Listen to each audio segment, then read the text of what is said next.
メタルギアピースウォーカーはこれで終わりにしよう。ちょっともう見切りをつけないと本当にもう終わらないので、第5章がね、まだ残ってたんだけど、ちょっと第5章に限っては、追加のエンディングみたいな、新しい新エンディングみたいなのが見れるんだけど、ちょっとね、サイドオプスをまずいっぱいやらなきゃいけないの、プラス、あとそのメタルギアゼークのAI パーツをその何回も同じミッションをやって、その集めて、メタルギアを完成させないと、その新エンディングっていうのを、第5章、見ることができないから、ちょっとね、そこまでやってしまうと、本当にもう時間があまりにもかかりすぎてしまうので、YouTube でね、全部の動画にしてまとめてくれてる人がいたから、その人のやつを、もう軽く今見たので、もうそれで終わりっていうことで、あとは残りのラジオがね、残ってるから、残りのラジオを全部聞いて、で、それでもうメタルギアは終わりっていうことにしないと、もう30時間だよ、これ本当に。30時間近くやってるってことになるからね。ちょっとこれで一応メタルギアの方は、普通のメインミッションのエンディングの方は見ることができたので、終わりにしようと思います。ということでね、ラジオが残ってたからそれを聞いて、あとは終わりだね。ちょっと本当にさすがにもう時間がね、本当に足りなすぎて、そこにこだわってしまうともう他のソフトが全くもう手つかずの状態で終わらなくなってしまうので、もうね、終わりにしようと思います。これで。ここら辺。Snake, Zadornov has a... このザ・ドーナフを捕まえろっていうミッションもこの後も4つか5くらいやらなきゃいけなくて、それもサイドオプスを進めていかないとメインミッションが出ないので、ちょっとね、もう時間がさすがに限界です、これは。本編の方のエンディング見ることができたから、いいかな。これで終わりで。これ全部聞いたから、あとはもう、これはね、エヴァのやつをこれ全部聞いて、終わりだね、ピースウォーカーはね。ちょっと1からちゃんと聞いていくか。一応ね、最後だから、これは全部7個まで聞いたら終わりにします。Hello, Snake. It's been a while, hasn't it? I hear you've been causing quite the ruckus in Nicaragua. Nothing much to report from my end. The legacy's being put to good use. Or so they tell me. But enough with the small talk. There's something I need to tell you. You saw the photo that came with this tape, right? The boss gave that to me 10 years ago. I'm sorry, I should have told you sooner. I probably should have told you right away. But sending it to you hasn't been an easy decision to make. It's taken me 10 years. Once you've heard what I have to say, you'll understand why. That photo belonged to her. I know what you're thinking. What does she have to do with this? You've probably seen it 100 times in the press already. Obviously, it's of the Mercury 7, the first group of American astronauts, the heroes of Project Mercury. But there were actually 8 people in that photo. One of them was edited out, erased, without a trace. That 8th astronaut, the one airbrushed out of existence, that was her, Snake. Now, why did they need to keep her existence a secret? What were they trying to hide? The answer goes back even further. 17 years ago. It was the height of the Cold War. The Eastern and Western blocs were racing to develop space technology to match their nuclear arsenals. In 1957, the Soviet Union launched Sputnik 1, the first artificial satellite. The Americans were stunned. They'd been led to believe their country led the world in science and technology. That shock quickly turned into fear. If the Russians had the know-how to launch a satellite into space, they could use it to launch a nuclear missile, too. Frantic, the U.S. threw everything it had into the space race. The following year, the Army succeeded in launching the first American satellite, Explorer 1. The National Aeronautics and Space Administration was established that fall. Project Mercury with it. The goal was to send a man into space, and 7 men were chosen as pilot candidates. The media dubbed them the Mercury 7. They were immediately hailed as national heroes, icons of Western space exploration. But after Explorer, America suffered a series of failed rocket launches. Desperate, the government made a fateful decision. Unable to wait for its space program to mature, they'd steal the Soviets' technology, at the same time sabotaging their space program. You know better than anyone how hard a mission that was. The Soviet space program was shrouded in secrecy. Recovering that information would be no easy task. Using the help of an insider, they'd insert a sleeper agent into the research institute, or else recruit one of those insiders to do the job for them. And, if necessary, the mission leader would have to go in and sort things out themselves. Someone was needed with experience, knowledge, and superior intuition. And the only one for the job was the boss. The president himself asked for her by name. He needed someone who could be trusted with the fate of a nation. Who else to turn to but the hero of the Second World War? It was June 1959. So you see, Snake, that's why she left. That was the top secret mission that took her from you. But her selection ruffled a few CIA feathers. They didn't appreciate the president going over their head like that. The mission was tough enough already, and now the CIA was dragging its feet. She couldn't get anything out of them. No manpower, no information. Left to her own devices, the boss made a decision she knew would come back to haunt her. She decided to tap into the Philosopher's Network. And that's when the wheels of fate began to turn.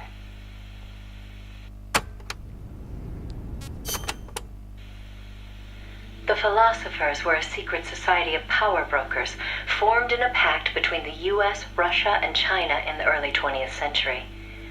Of course, by that time, the American and Soviet branches had already parted ways. But there were those among the remaining Russian philosophers not entirely happy with the one-party communist state. The boss reached out to them. She arranged clandestine meetings in Berlin, hoping to find a way into OKB-1, the Soviets' premier design bureau. She worked tirelessly to win their sympathy, in some instances using huge sums of cash, in others by helping them over the Berlin Wall. It was a dangerous game to be playing. The Philosophers had everything on her, and not just information either. She'd given birth to a child on the battlefield, only to have them immediately snatch it away. I know she told you that story. If that child was in the hands of the Soviet philosophers, she'd be putting more than just herself in danger. But she did what she had to do. At the time, the Soviet Union was believed to have an arsenal of missiles far greater than that of the United States. If that proved to be the case, Moscow would be free from the yoke of nuclear deterrence, raising the possibility that the Soviets might actually launch nukes if they felt it necessary.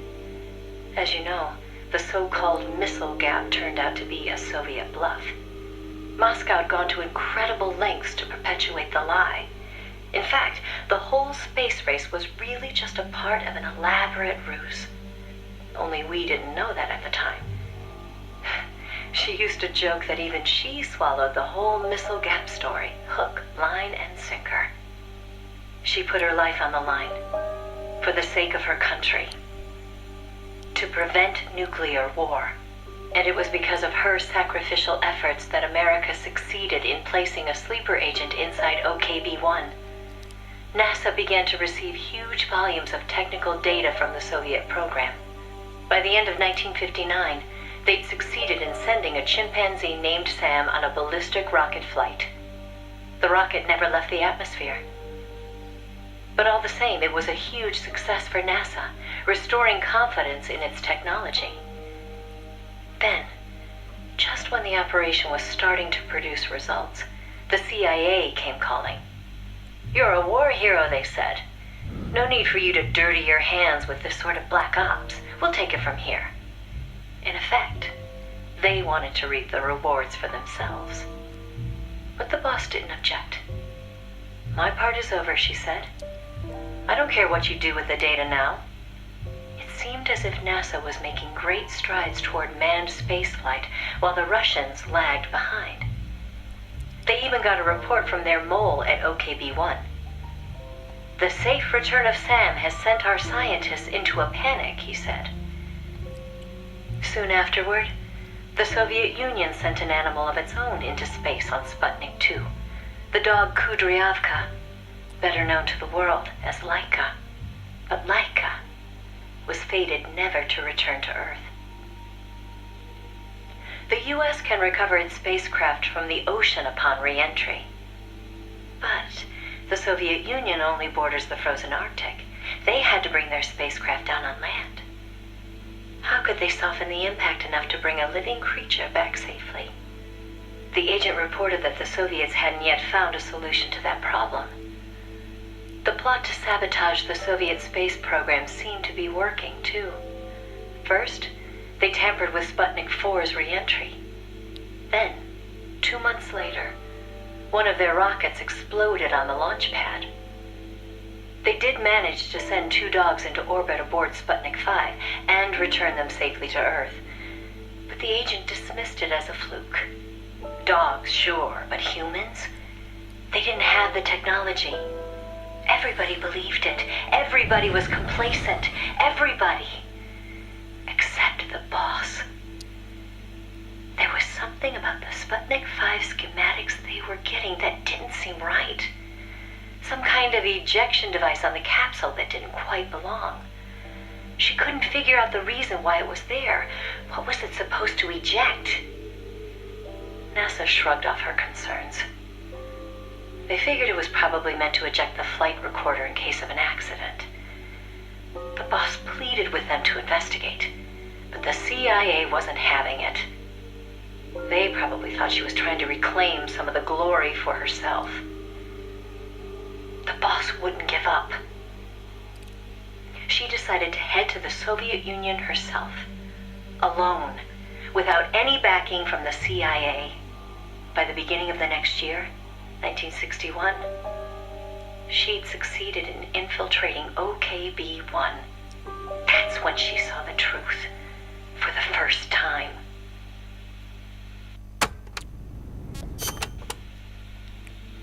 The sleeper that she'd worked so hard to place was a double agent. He'd been turned by the Soviets and was feeding the Americans lies. But what shocked the boss even more was why. The CIA's access agent had been taking a large cut of the sleeper's pay. The sleeper felt what little he was left with wasn't worth the risk. When he got a better offer from Moscow, he took it. At some point, the Americans' intelligence operation had become an open book to the Soviets. And contrary to what the sleeper had been reporting, the Soviets' manned spaceflight technology was quite advanced. It wasn't until she infiltrated OKB-1 herself that the boss learned the truth about Sputnik 5. After the spacecraft re-entered the atmosphere, it ejected the pilot, seat and all, at an altitude of 7,000 meters. It was the Soviet solution to the problem of land recovery.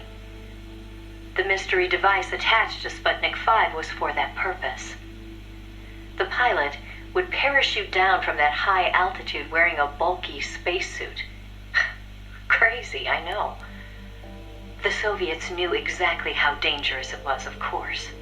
So much so that they gave Yuri Gagarin, the first man in space, a special 2-rank promotion before re-entry. Only Moscow could come up with this kind of plan. With total state control over information, they could easily pretend it never happened in the event of a failure. The boss passed the info on to NASA. It was their worst nightmare. The glory of mankind's first spaceflight was about to be stolen from them by the Soviet Union. It was Sputnik all over again. And the CIA was caught no less off guard. Their ineptitude had caused the fiasco in the first place. Soviets' deception was brilliant. They'd woven a masterful tapestry of truth and fiction to convince the Americans their intelligence operations were proceeding as planned.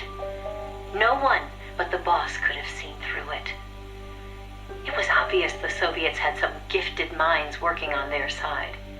But that certainly didn't excuse the CIA's massive failure. The CIA wasn't done, though, and devised an ingenious plan to avoid taking responsibility. Luckily for them, a new president had been elected the previous November, John F. Kennedy. As he didn't know the case history when taking office, the CIA was able to feed lies to his new administration. They masked their own failures, placing the blame squarely on the boss's shoulders. After all, she'd selected an unreliable sleeper. They claimed she'd failed to make use of one of the most effective means of controlling a sleeper agent's actions: holding their family hostage. The boss was well aware that would have worked. She told me so later, but she couldn't bring herself to do it. It seems clear it had to do with having her own child taken. She could never inflict the same pain on anyone else. The CIA used that against her. In his election campaign, Kennedy had vowed to close the missile gap with Moscow. If America lost the space race, that promise would be worthless. The fact that the president had no links to the philosophers only made things worse. He was completely unaware of the secret networks she'd used to complete her mission. In his eyes, she was no better than a traitor. The fate that awaited her was cruel beyond belief.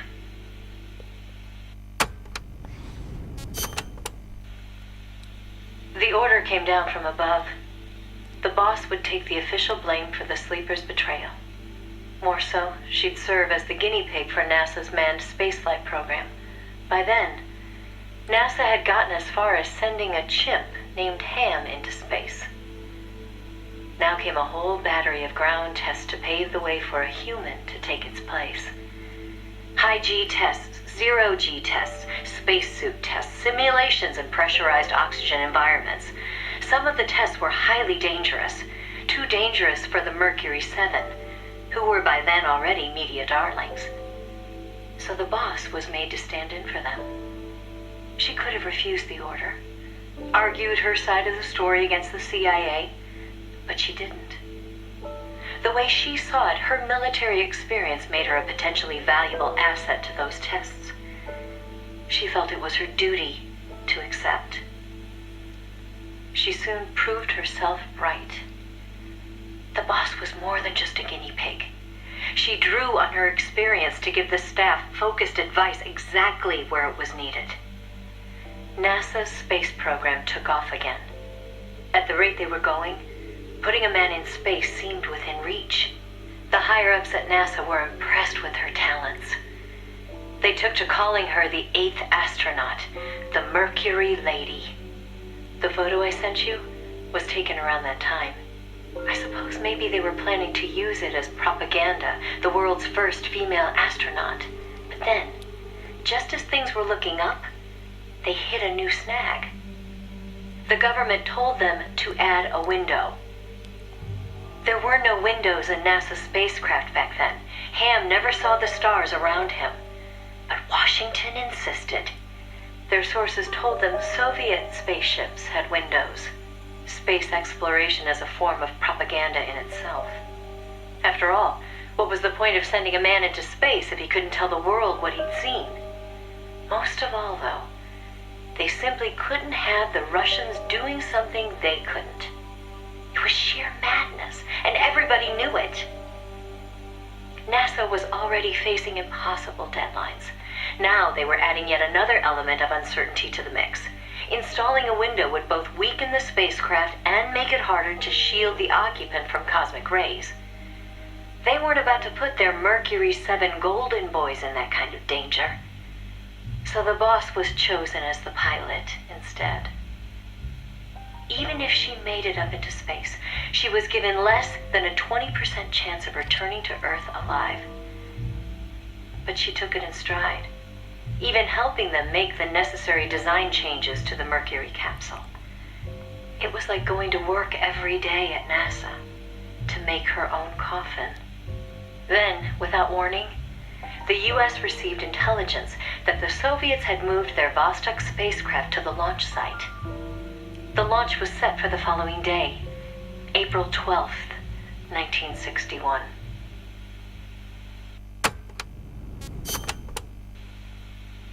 America couldn't let the Soviets beat them with Vostok.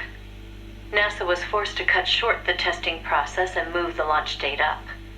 They pulled out all the stops to get it scheduled for the earliest hours of the next day. The spacecraft would be launched from Cape Canaveral in the dead of night. For the flight path, they chose a course that would take her as far east as possible. She'd be able to see the Earth in daylight from the window, at least for a little while. The boss climbed into the Mercury capsule, having completed less than 80% of the regular flight procedures. Both the timing and the flight path were risky, and testing was far from complete. But NASA had no other choice. The boss, for her part, never expected to come home alive. She was going on a one-way trip, the American version of Laika the dog. And yet she went all the same. "Someone has to be first," she said. "If fate has chosen me, then I accept, for my country, for the balance of the world." That's how she saw things. My chances may be slim, but I'll take them. I've accepted my fate. If anyone can get through this, I can. Then, on April 12th at 1:30 in the morning, the boss entered space. It was nothing short of a miracle. First, that she'd made it in an incomplete spacecraft. And second, that her flight coincided almost exactly with Gagarin's. As the sun rose over the horizon, and cosmic rays began to bombard her through the window, she saw the Earth. I think you've heard the story before. It was a world without borders, a perfect jewel. All nations, all ideologies. They seemed so far away. It almost made her laugh, knowing that they'd risked so much to beat the Soviets by a few short minutes. If she'd seen Vostok from her window, she probably would have waved. But the two spacecraft were destined for very different fates. Gagarin circled the Earth and returned to the Soviet Union, safe and sound. The Mercury capsule, on the other hand, deviated from its planned re-entry angle. The addition of a window had thrown the capsule's aerodynamics off balance. The boss's coffin veered wildly off course and began to plunge earthward.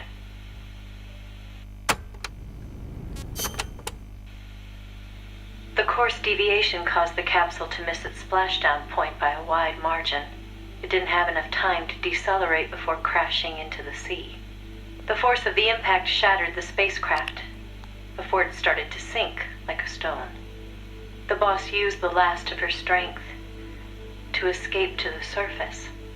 Her body was covered in bruises and scorched by radiation. It was a miracle she was still alive. She slipped into a coma and didn't regain consciousness for 6 months. To some, what was worst of all was that she had lost the space race to Gagarin by only a few minutes. That aside, it should have been a proud day for America. Its first manned spaceflight. Sadly, her accomplishment was kept out of the history books. An attempt to save face by Washington. In contrast to Gagarin's orbital flight, America had only managed a ballistic trajectory. Her flight time was much shorter, too. And most importantly, the Soviets had brought back both spacecraft and pilot safely. NASA couldn't even conjure up a half-hearted tale of heroic survival. The coup de grace, though, was the Soviet propaganda campaign that kicked into gear after the flight. The Earth was blue. Those were the words of Gagarin on his return, and the whole world was listening. In the blink of an eye, Gagarin was an international celebrity, earning accolades from every corner. It was a PR coup for the Soviet Union. Meanwhile, Washington could only grit its teeth in silence. They decided there was no value in making the boss's flight public, that it would only make matters worse. So they buried it instead, labeling it a dark mission. NASA and the CIA did everything in their power to erase all traces of the boss from Project Mercury. The result was the photo you see before you. Not a bad job, huh? Not only did they expunge her flight from the records, they denied that she ever existed. And that wasn't the end of it. As an alibi, the military claimed she'd taken part in the CIA's botched Bay of Pigs plot to take back Cuba. And when the boss was finally well enough to return to service, they wouldn't take her back. She was forced to go underground. In the public eye, the boss was still a hero of World War II. In reality, though, she was anything but that. She was a non-person, fit only for the blackest of black ops. In effect, she may as well have been dead. Gagarin went on a worldwide tour in front of millions of adoring fans. The boss, meanwhile, was a walking secret, unable to breathe a word about her experience. The authorities in Washington had this to say: "Why are you still here?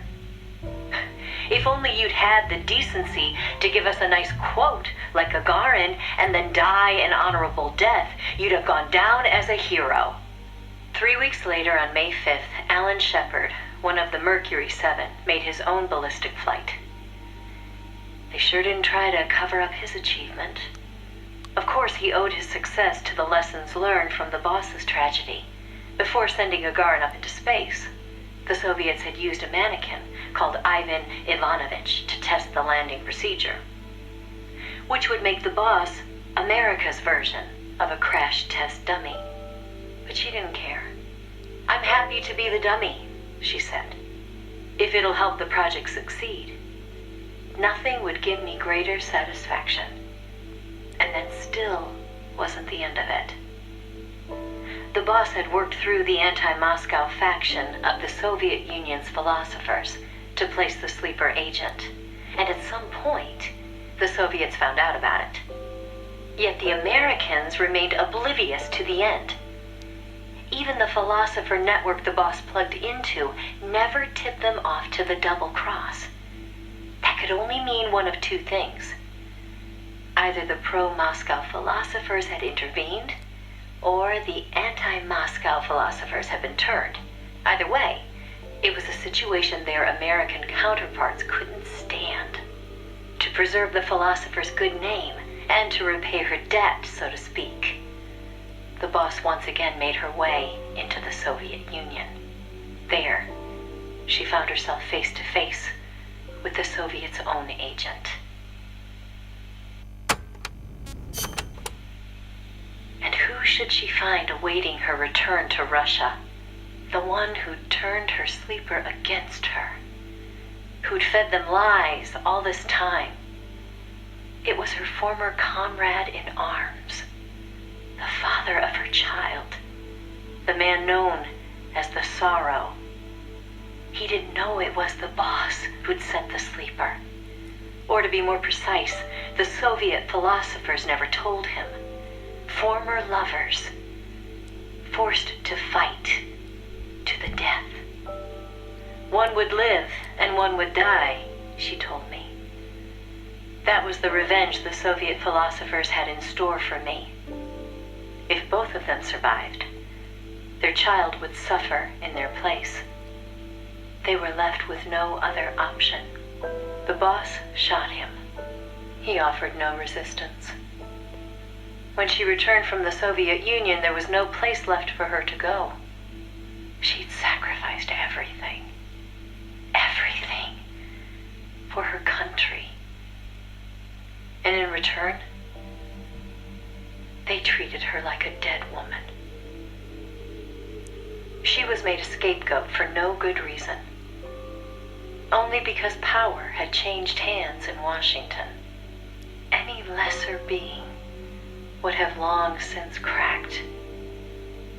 It was then that one of her old SAS comrades reached out to her, Major Zero, and so Fox was born. She undertook a mission that, well, you should know better than anybody. You are a part of it. 20 days after Shepard's flight, President Kennedy announced that America would put a man on the moon. Without the intelligence the boss obtained, America's space program would never have caught up. Armstrong and Aldrin might never have walked on the moon, but the Americans' gain had cost the boss her health, her honor, and the man she loved. The word tragedy doesn't even begin to describe what she endured. The Soviets continued their manned space flights, and in 1963, Valentina Tereshkova became the so-called first woman in space. It's said they took their cue from NASA's long-buried Mercury Lady project. And so that, Snake, is the mission that kept her away from you for so long. Now, I know what you're thinking. Why not use me as her agent? She knew I'd never even think of betraying her. I think it's because she didn't want to drag you into it. She probably knew what was going to happen. To complete the mission, she'd have to turn to the philosophers, and once she did that, whatever came of it, there'd be a price to pay. No one understood that better than her. So please, Snake, let it go. When she gave me the photo, she left me to decide whether or not to pass it along to you. I know she was torn about it, just as I was. She knew you'd probably blame yourself. Why did she hold on to it for so long? That, I can't say. To remind her of how much it hurt to be erased. She wasn't that kind of person. No. I think she meant it to be a message to you. She had her identity, her life, taken away. But she wanted you, of all people, to know the truth. Snake, you've probably already figured this out, but it's no accident that I'm only now sending you something I've withheld for so long. A little bird tells me you recently made a big decision. You and the boss are different people. I understand that. And I'm not trying to second guess you. I simply wanted you to know what she saw, how she felt. That's all. Keep it with you, Snake. Keep it deep inside. Don't ever forget the path she took. Because you and I are the only people on this earth who know the truth. Boss, I'm sorry, but I can't. やっぱ聞いた方がいいね。長かったけど。特に3の、ミッションというか、本編が終わった後の、モヤモヤ感が、なんかすごいこれですっきりしたような気がする。よし、じゃあこれでもうピースウォーカーはなんかもう、心置きなくも終われるわ。終わりだね。いやー、じゃあこれでも終わりにしようと思います。追加エンディングの方はね、